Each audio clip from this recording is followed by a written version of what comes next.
नमस्कार विद्यार्थी मित्रांनो, स्वागत आहे तुमचं आपल्या यूट्यूब चॅनलवर. मागील भागात आपण भारतीय वारसा व संस्कृती हे बघितला होता टॉपिक.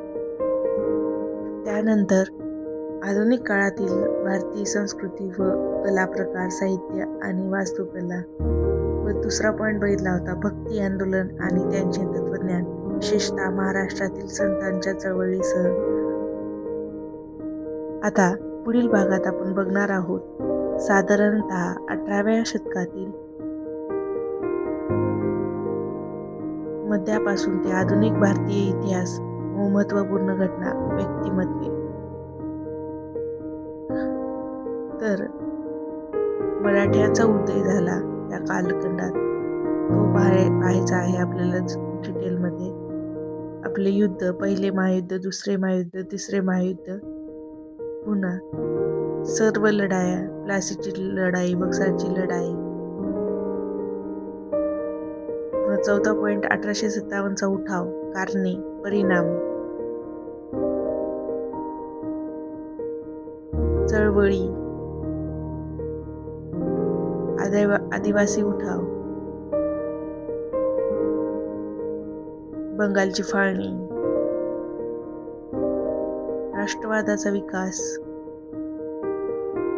क्रांतिकारी चळवळ 1905 पासून ते 1978 पर्यंत. 1919 ते 1939 मध्ये सर्व राजकीय पक्षांचा उदय याची माहिती आपण सविस्तर बघणार आहोत. 1939 ते 1949 मध्ये भारताची फाळणी व भारताचे स्वातंत्र्य हे महत्त्वाचा मुद्दे आपल्याला कव्हर करायचा आहे.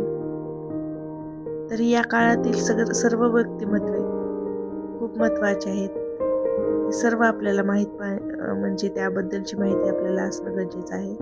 जवाहरलाल नेहरू, महात्मा गांधी यासारखे जे व्यक्तिमत्व आहेत त्यांचा अभ्यास करणे सविस्तर महत्त्वाचे आहे.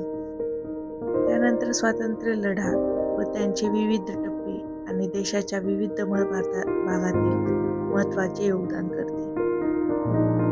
ब्रिटिश वसाहत, 1857चा उठाव, भारतीय राष्ट्राचा उदय, महात्मा गांधींचं आगमन भारतात, सविनय कायदेभंगाची चळवळ, असहकार आंदोलन, पूर्ण स्वराज्याची मागणी, भारत छोडो आंदोलन, कृषी सुधारण आयोग, जमीन सुधारण आयोग, आर्थिक सुधारण आयोग, जागतिकीकरण, जंगल सत्याग्रह महाराष्ट्रासह. पुन्हा महाराष्ट्राचा विशेष संदर्भ जंगल सत्याग्रहात, तर मिठाचा सत्याग्रह, मुळशी सत्याग्रह, हे सगळे महाराष्ट्रातले सत्याग्रह आहेत. पुन्हा परराष्ट्र धोरण म्हणजे आंतरराष्ट्रीय लेवलचं काय, जागतिक लेवलचं. तर परराष्ट्र धोरण, पंचशील तत्वे, भारत व चीन युद्ध, आणीबाणी, स्वातंत्र्य उत्तरानंतर आता आणीबाणी, देशांतर्गत पुनर्रचना, भाषेवर आधारित पुनर्रचना यांच्या मागण्या आणि संयुक्त महाराष्ट्र चळवळ. हा संदर्भ पूर्ण स्वातंत्र्य लढा व त्यांचे विविध टप्पे आणि देशाच्या विविध भागातील महत्त्वाचे योगदान करते यामध्ये हा भाग घेणार आहे. तर पुढचा पॉईंट असणार आहे जगाचा इतिहास. 18व्या शतकातील घटनांचा समावेश असेल, जसे की औद्योगिक क्रांती, जागतिक युद्ध, देशाच्या भूसीमाची पुनर्रचना, वसाहतवाद, निर्वसाहतवाद, साम्यवाद, भांडवलशाही, समाजवाद इत्यादी सारखी राजकीय तत्वज्ञान व त्यांचे स्वरूप आणि त्यांचे होणारे समाजावर परिणाम. अशा प्रकारचे मोठा पॉईंट आहे, यामध्ये सर्व आहे. तर पहिला पॉईंट बघूया यातला, औद्योगिक क्रांती इंग्लंडमध्ये का सुरू झाली आणि त्याचे परिणाम जगावर कसा झाला, त्याचा सामाजिक प्रभाव व राजकीय प्रभाव. पुन्हा पहिले महायुद्ध 1914ला झालं, 18 पर्यंत हे चाललं, याचे कारणे, परिणाम आणि हा प्रभाव कोणावर झाला या महायुद्धाचा. दुसरं महायुद्ध,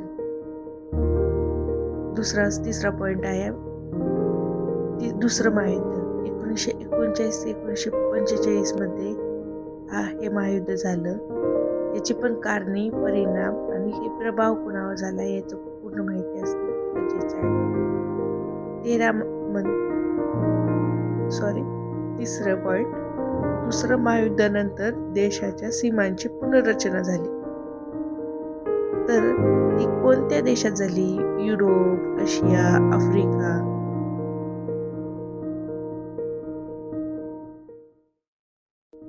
हा याचा संदर्भ घ्यायचा आहे. पुन्हा चौथा पॉइंट असणार आहे वसाहतवाद, पुन्हा निर्वसाहतवाद, साम्यवाद, भांडवलवाद आणि लास्ट समाजवाद. अशा प्रकारे इतिहासाचा पूर्ण टॉपिक मी कव्हर केलाय. मागील व्हिडिओमध्ये मी 3 टॉपिक कव्हर केले होते इतिहासाचे. या व्हिडिओमध्ये मी 2 टॉपिक कव्हर केले. हा व्हिडिओ बनवण्याचे कारण एकच आहे की मला हे ज्ञान जास्तीत जास्त लोकांपर्यंत पोहोचवायचं आहे, ज्यांना त्याची खरोखरच गरज आहे. यात कोणतीही जाहिरात नाही किंवा छुपा खर्च नाही, फक्त शुद्ध माहिती आहे.